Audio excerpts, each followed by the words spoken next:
Ok. Bah demain. Hein ah oui, l'assistance, ça fait bizarre. Impossible de continuer à pied. Et c'est parti pour une découverte de l'île en triporteur. Quand on partait de beau matin, quand on partait sur les chemins. Tu montes, Stéphane ? Allez, go. Sourire. Allez, c'est bon. Un petit marché, on a de la chance.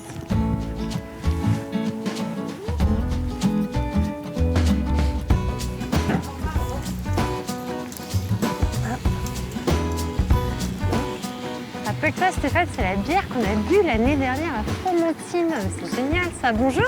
Bonjour. Les fous de Brassan. Alors, C'est ça. C'est génial parce que l'année dernière, on a découvert votre bière. On était à Fromentine. Oui. Je me présente Marion. Enchantée Marion.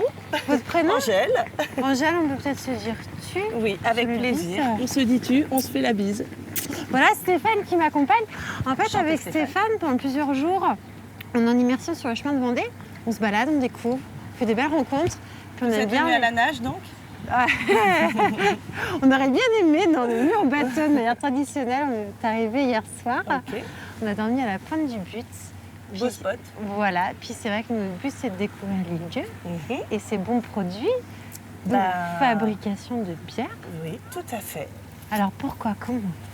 Pourquoi, comment ? Alors le pourquoi, ce sera plutôt Rémi. C'est lui qui m'a proposé cette aventure en fait. Rémi qui a un collègue qui est Rémi, ton mon collègue associé. D'accord. On a ouvert en juillet 2019. Rémi, il a vécu 7 ans au Québec. Enfin, il vous racontera ça peut-être ici. Oui. Mais il a vécu au Québec et c'est vrai que là-bas, il y avait ce projet de microbrasserie. Enfin, il y avait des microbrasseries partout. Il y en a toujours et il y en a de plus en plus, c'est sûr. Et donc voilà, il avait toujours eu ce rêve de faire ça à l'île-Dieu. Et puis ben, il m'a proposé. On se connaît depuis très longtemps. Et donc Deux du coup, îlets. voilà, 2 îlets. On se connaît depuis très longtemps. On avait envie de faire un projet qui était novateur. C'est vrai que ça n'existait pas sur l'île. On avait envie tout simplement de faire, de faire quelque manière. chose De à notre créer. manière, de créer un lieu aussi. Vous le verrez peut-être, un lieu qui rassemble les gens où on peut faire plein de choses. On fait des mariages, on fait des salons, on fait plein de choses quoi. On fait un petit snacking juillet-août, on fait des concerts, on a des maraîchers qui viennent vendre également dans la cour de la brasserie tous les mercredis, les pieds sur terre. Plein de choses quoi. Donc on s'est mis pas mal de choses sur le paletot, ouais. Aujourd'hui, au-delà de la microbrasserie, c'est surtout un lieu de vie. Ouais, À part entière à c'est l'île-Dieu. ça qu'on aime bien aussi, ouais. Peut-être que les îlets aussi apprécient parce que c'est J'espère. c'est le petit endroit. Parce que tu dis que c'est pas à Port-Joinville, Non, c'est pas sur le justement. port. Bah, c'est pas sur le port, mais après c'est sur un lieu, c'est sur la route du Vieux Château, qui est quand même un des lieux les plus touristiques de l'île. Donc en fait, on a une clientèle on est très basé sur l'apéro. C'est vrai qu'on n'ouvre pas tard, Ouais. enfin on ouvre 22h, 23h. Ça va pousser minuit, 1h au concert, mais pas plus. Et puis on n'a pas envie que ce soit un bar de nuit de toute façon. C'est vraiment le concept de la microbrasserie, c'est faire goûter nos produits. Et puis voilà, avec des petites choses locales de l'île-Dieu, un petit groupe qui joue, enfin voilà, une ambiance sympa. On a essayé de faire un petit truc chouette, une petite ambiance guinguette pour que Qui les vous gens s'y ressemble retrouvent. en Bah, fait, je certainement, crois. parce qu'on n'est pas encore en Mais en tout cas, bien. quand je voyage, c'est vrai que je cherche toujours le petit lieu atypique, voilà, qui sort un peu des sentiers battus. Et je crois que c'est ce qu'on a essayé de faire. Tu me présentes un peu tes produits. Parce que déjà, moi, j'aime aujourd'hui, beaucoup, on en a pas mal. Ouais, on a un super, un ami de Rémi qui est un graphiste et qui nous a fait un peu l'identité de nos produits. Ils sont super. On est content. Ils sont plutôt, la Népa, voilà, la dernière sortie, je l'aime beaucoup. La confinée qui nous rappelle de très très bons souvenirs, n'est-ce pas? Donc voilà, on a une blanche, on a 3 blondes, donc on va avoir une smash qui va être une blonde légère citronnée. On va avoir la blonde des fous qui a été la première brassée par Rémi, qui est une blonde classique. On a la Lapa, qui est une blonde un petit peu plus amère sur l'agrume. On a la dernière venue, je me trompais, la blanche aux fruits rouges. Elle est à la Sympa. pression à la brasserie, elle est super bonne, très légère. On a l'IPA Single Up qui va être une IPA blonde sur le fruit. Celle-ci va être un petit peu moins amère, plutôt parfumée, ambrée. Celle-ci, c'est une New England IPA. C'est une bière crémeuse. Elle est vraiment très très bonne, bien fruitée. La saison des fous, ça s'apparente à une triple. Et là, une Dark Strong Ale qui est donc pas une stout, on mange pas en même temps. C'est une brune plutôt légère en bouche. Par contre, elle fait 8 degrés. Angèle, comment on choisit le nom d'une bière? Alors la confinée. La confinée, on n'a pas cherché longtemps. Elle était noire, c'était le confinement. Parce que c'est aussi le nom de la bière qui va donner envie d'acheter le produit ou pas. On a longtemps hésité. On s'est dit, est-ce que c'est pas une fausse bonne idée cette affaire, mais non, en fait, elle marche. Et puis on a fait une étiquette un peu rigolote dessus qui contrecarre un peu ce petit souvenir désagréable. L'APA est très sympa. L'APA, alors c'est vraiment de Julien parce qu'on a vu son dessin et tout de suite, l'APA, le petit poisson qui mange le houblon, assez chouette. La saison des fous, c'est simple, c'était une saison.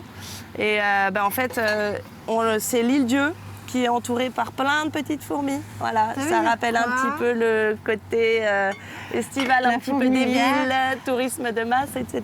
Voilà, c'est ça. Là, j'imagine qu'on marche. Là, c'est très calme. Là, vous cognez aux gens pour marcher. Mais toi, c'est là où tu fais le principal de ta vente. Oui. Après, c'est vrai que c'est là, on va pas cracher dessus, c'est là où on travaille beaucoup. Après, moi, je serais pas du tout contre qu'on étale un petit peu les saisons. Le tourisme de masse, ça fait du bien à personne, ça fait pas du bien au moral, ça fait pas du bien à notre caillou, se faire massacrer les côtes. Enfin voilà.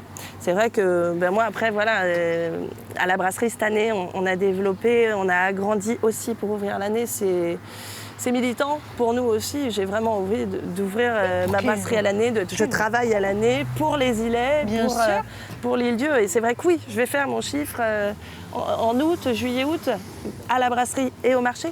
Mais est-ce que c'est intéressant? Est-ce que j'aime ça? Pas forcément. C'est pas. Je serais plus pour un tourisme raisonné, plus raisonné en tout cas. La brasserie est ouverte ce soir? Tous les soirs. La brasserie est ouverte tous les soirs. Nous y allons ce soir. On pourrait va falloir marcher un petit peu.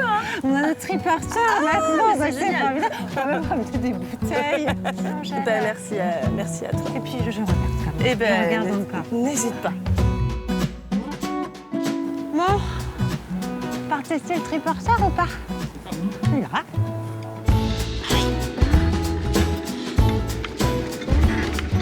On est tous les deux. Tu m'avais dit un jour. Tranquille. Ah bah oui. Ah ça c'est sûr, il est bien tranquille le jeune homme. Figurez-vous que l'île Dieu est vraiment une fausse amie. Et oui, ça monte, ça tourne, ça vire. Chaque virage dissimule un nouveau paysage. On arrive. Yes.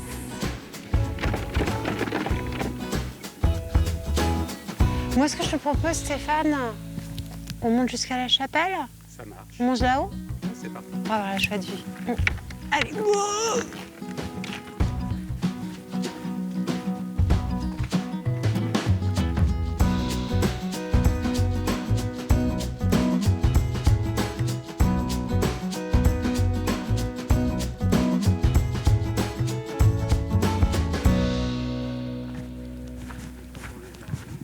Je crois qu'on arrive au niveau du point culminant de l'île Dieu.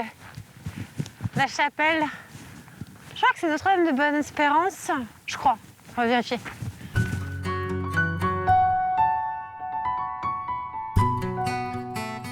Aïe, on reprend. Cette chapelle, en réalité dédiée à Notre-Dame de Bonne-Nouvelle, domine depuis des siècles et des siècles ce petit port de la Meule. Un abri naturel merveilleusement bien préservé au sud de l'île.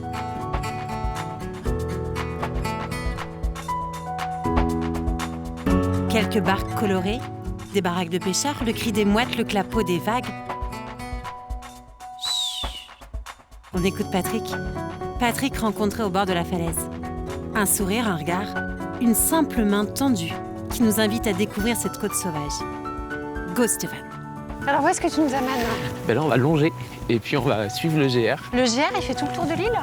Le GR fait le tour de l'île, le GR 80 qui fait 28 km. Alors en vrai, si tu suis le GR, tu fais 28 km. Mais si tu es un peu curieuse et que tu suis le GR, t'en fais 60. C'est ça? Puisque le front de mer fait vraiment 60 km en tout.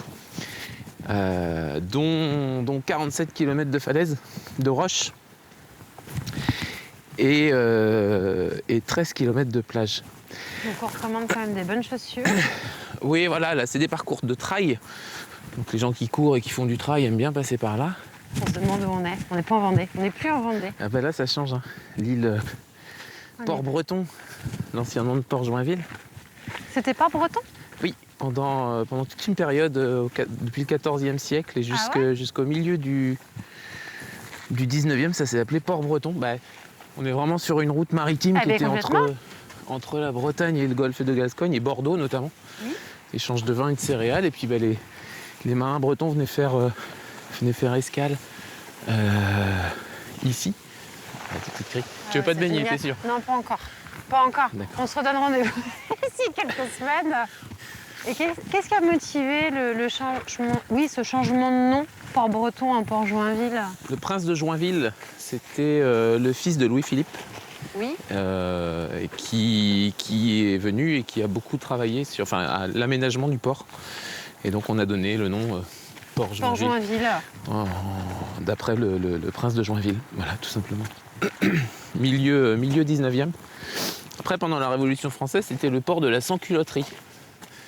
L'île s'est appelée l'île de la Réunion. Ouais. Le port de la sans-culotterie. Ça reste des rebelles sur l'île Dieu, quand même, un petit peu. Il y a un esprit un peu rock'n'roll, anarchiste. Complètement.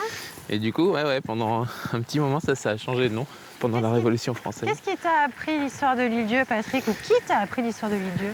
Mes lectures, beaucoup. Je m'y suis penché parce que je porte un nom qui est répandu sur l'île Dieu, un petit peu, et que ça m'a interrogé. Et que j'ai creusé. J'ai la curiosité dont on parlait tout à l'heure. L'île Dieu, comme pour le reste, c'est quand on s'intéresse à un sujet, on le creuse, on essaye d'apprendre, de comprendre.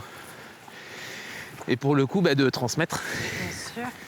Ce qui est essentiel. Plus on en sait, plus on peut transmettre. Ouais. Bien sûr. Puis après, j'imagine que c'est les échanges aussi avec les gens qui sont venus enrichir ou confirmer tout ce que tu avais lu. Oui, des rencontres. Alors, parfois pendant les visites, quand on fait visiter, ce qu'on disait tout à l'heure, quand on fait visiter aux locaux, ils sont contents d'apprendre, mais ils sont contents de transmettre aussi. Et après, des rencontres et des discussions, oui, avec des anciens notamment, forcément. Et ça, c'est chouette. C'est un patrimoine qu'on préserve et qu'on peut continuer à retransmettre. Tiens, regarde la Christe marine, tu connais? Non. Ah. Alors dis-moi. La Christe marine, ou fenouil des mers, ou perce-pierre. On en trouve partout dans les rochers. Et c'est de la famille de la carotte. Tu peux manger les feuilles si tu veux. Je mange aussi pour te... c'est vachement bon. Mais c'est pas mal, hein. Un petit goût citronné derrière. Les gens disent souvent entre la carotte et le radis, parfois citronné et salé. Alors là, on est loin de l'eau, donc moins salé qu'on peut avoir sur le bas. Avec du poisson, ça doit être... T'accompagnes un poisson, tu peux la conserver dans le vinaigre comme la salicorne. Oui, bien sûr. Et on en trouve sur le continent? On en trouve partout, ouais. La corniche vendéenne, il y en a plein. Oui, t'en trouves beaucoup. Redis-moi le nom. Christe marine, C-R-I-S-T-E.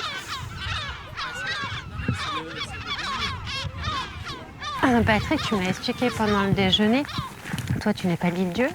Non. Tu es de Saint-Gilles? Oui, j'habite à Saint-Gilles, oui. Qu'est-ce que tu fais à l'île Dieu aujourd'hui? Aujourd'hui, je suis venu me ressourcer, en fait.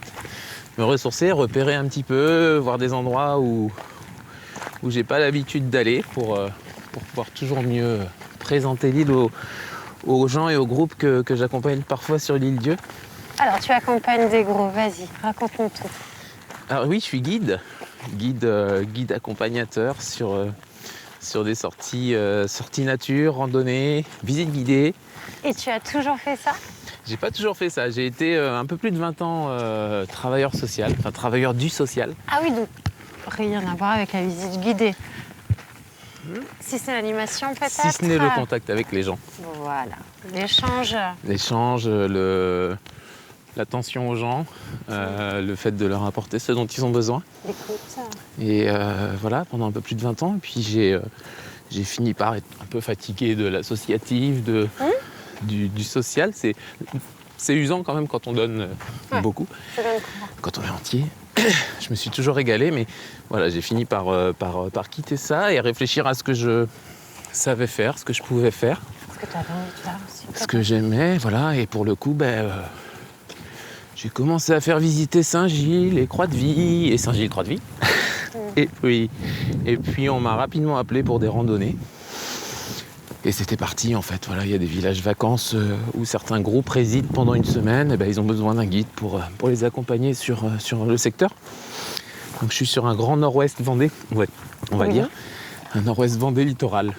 C'est-à-dire que tu vas vadrouiller sur le marais breton, le littoral, peut-être un peu de rétro-littoral? Ouais, de Bouin jusqu'au sable. D'accord. Ça m'arrive ponctuellement d'aller au sable. Et puis avec entre les deux, Saint-Jean-de-Mont, Saint-Gilles-Croix-de-Vie, le marais, les îles, du coup Noirmoutier, l'île-Dieu.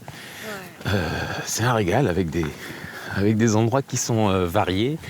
Un peu comme ici, on a la variété des deux côtes qui sont très différentes.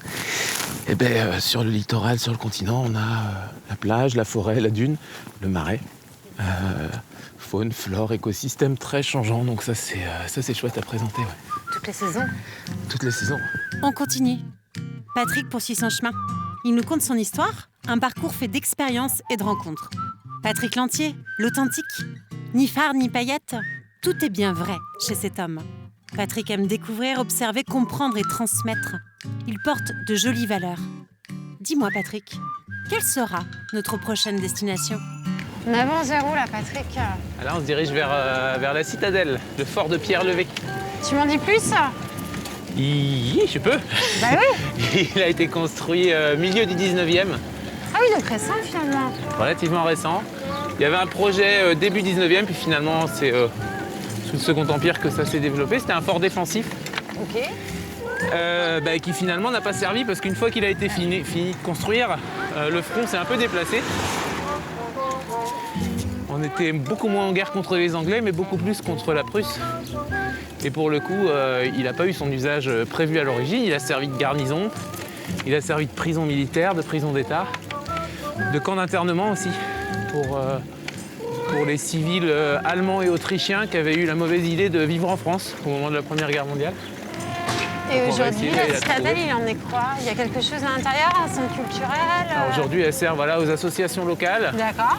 Des associations dynamiques qui mettent de la vie sur Port-Joinville, la radio locale. Neptune, c'est ça? Neptune, c'est ça. Et c'est un lieu aussi où il y a un festival tous les ans, Viens dans mon île. Ah, d'accord, ok. C'est dans la citadelle. Et pour le coup, c'est vraiment... ça a donné un rôle plus culturel et plus joyeux à cet endroit impressionnant.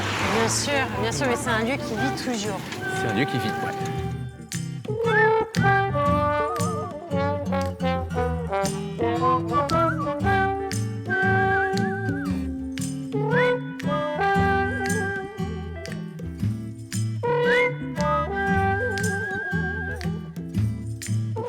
Mais c'est génial d'arriver par ici.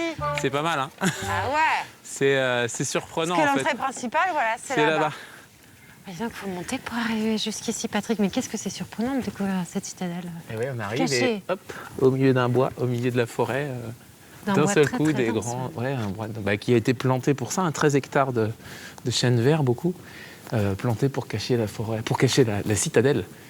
Cet ouvrage défensif de la côte atlantique avec différentes zones qu'il y avait sur toute la côte atlantique. C'est austère comme architecture. Enfin, tu vas me dire comme toute citadelle, mais celle-ci est quand même... C'est militaire. C'est très militaire. Et donc, c'est ce que tu nous expliquais tout à l'heure sur le vélo. La citadelle, pendant la Seconde Guerre mondiale, a servi pour des prisonniers. Un prisonnier célèbre, le plus vieux prisonnier d'ailleurs, je crois même que c'est du monde, il avait 90 ans quand même, le maréchal Pétain, qui était emprisonné de 45 à 51. Et pour le coup, qui était à l'étage derrière nous.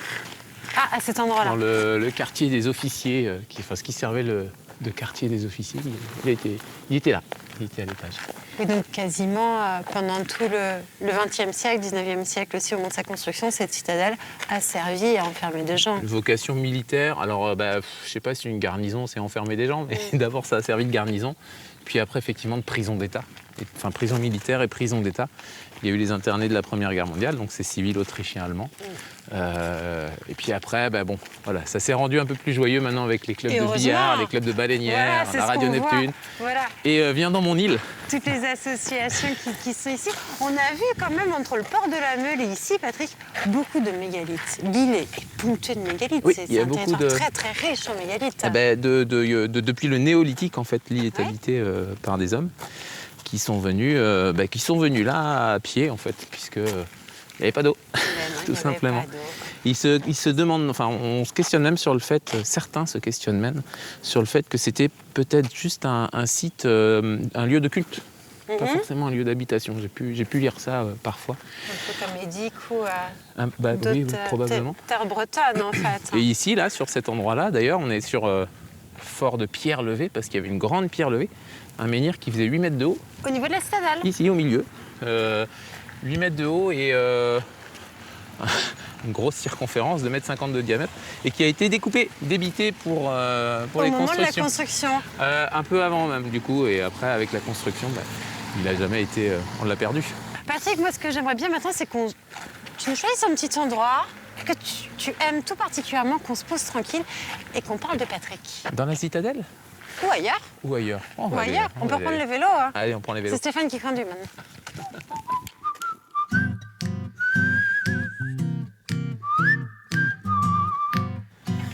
Allez, nous sommes à quai.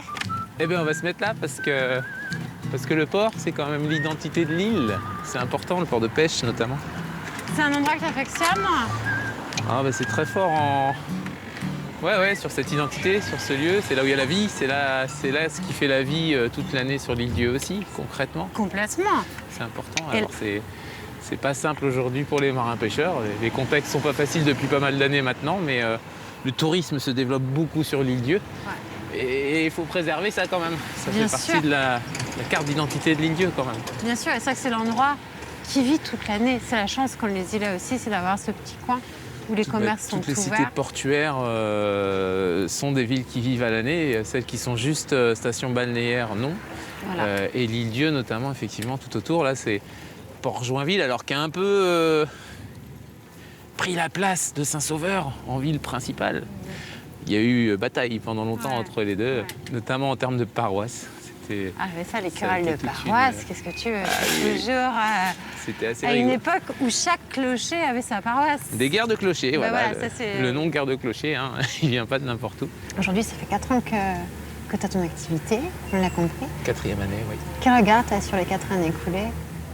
Aucun regret. Un bonheur d'apprendre tous les jours, de rencontrer tous les jours, aujourd'hui encore, et de partager un territoire depuis toujours. Quand j'étais dans le social, je travaillais pour mon territoire, et là j'ai réussi à construire un travail, un emploi, une entreprise qui répond à ça, c'est-à-dire qui travaille pour un territoire, qui met en valeur ce territoire, ce grand nord-ouest vendéen. Et du coup, moi, c'est un plaisir de faire ça. C'est un bonheur. Le jour, quand je suis avec les gens, je partage, je raconte. Et c'est beaucoup de travail, mais c'est tellement un plaisir. Ouais. Pas de souci. Ta plus jolie récompense aujourd'hui, c'est les sourires des gens, c'est les petits mots qu'ils t'envoient?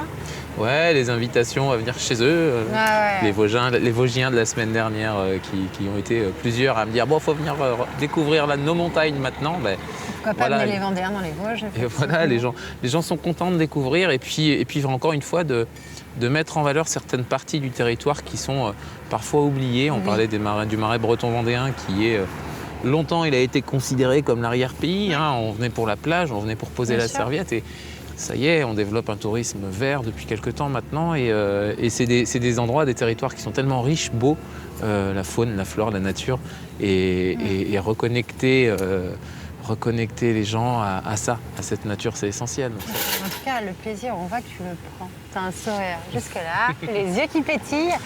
Transmettre ça, tu nous as complètement touchés aujourd'hui avec Stéphane, je crois.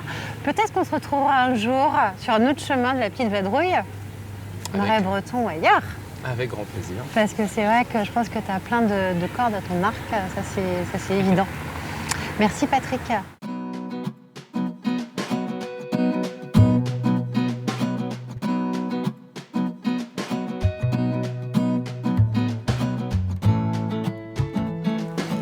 Bon, attends. Alors, Ah, cool. hein? C'est C'est magnifique, parfait. quand même. C'est parfait. Merci. À bientôt Patrick. À bientôt. Au plaisir. Bisous. Au revoir. Repartons sur les routes de l'île. Merci Patrick, merci pour ta bienveillance, en espérant te croiser prochainement sur le continent. Stéphane, on n'a pas un rendez-vous nous ce soir? On cherche la brasserie des Fous de Brassens. Alors vous allez aller tout droit. Oui, Vous allez au stop, oui, il y a le garage. Hein. oui. Et puis vous mettez à peu près 100 mètres. Ok. Hein, voilà. Tout droit au stop. Oui, au stop, tout droit, il y a le garage. Vous allez tout droit. Ouais. À peu près 100 mètres, à peu près que c'est, hein, de toute façon. Bah hein. écoutez, merci beaucoup. Bien, hein, de toute façon. Et après, moi je bois pas de bière, mais mon genre qui va et tout ça, ils disent que c'est bien. Bon, bah écoutez, on vous fait confiance alors. Mais moi j'en bois pas, je peux pas vous dire. Merci madame.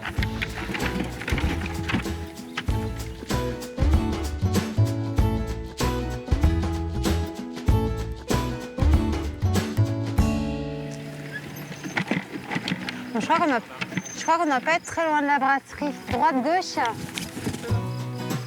Ah oui. Cool. Allez, c'est parti.